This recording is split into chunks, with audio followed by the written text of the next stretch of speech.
Kecelakaan maut diakibatkan motor masuk lubang, korban kehilangan keseimbangan karena jalan rusak. Kecelakaan lalu lintas melibatkan kendaraan roda 2 dengan sebuah truk yang membawa karet di Jalan Sriwijaya Raya, Kertapati, tidak jauh dari Terminal Karyajaya sekitar pukul 9.00 waktu Indonesia Barat pada Jumat, 11 Maret 2022. Peristiwa tersebut menyebabkan korban Romi Satria, warga desa Tebing Gerinting Utara, Kecamatan Indralaya Selatan, Ogan Ilir, tewas karena terlindas truk. Kanit Gakum, Satlantas Polrestabes Palembang Ibtu AR Sikakum mengatakan, kronologi kejadian berawal ketika korban yang sedang mengendarai sepeda motor Yamaha Spark BG3473TG dari arah Polsek Kertapati menuju Terminal Karyajaya. Kemudian saat di TKP, korban melintasi lubang. Di saat yang bersamaan, sebuah truk dengan plat BE8896PT yang dikemudikan Wagiman melintas sehingga korban dan sepeda motor terlindas truk.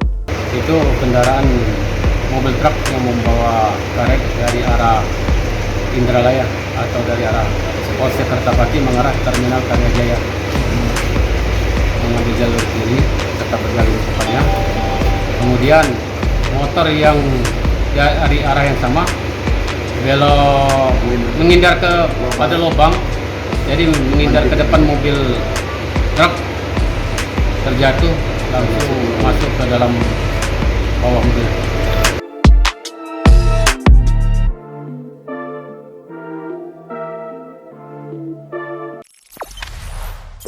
Jangan lupa subscribe, share, komen, dan like ya.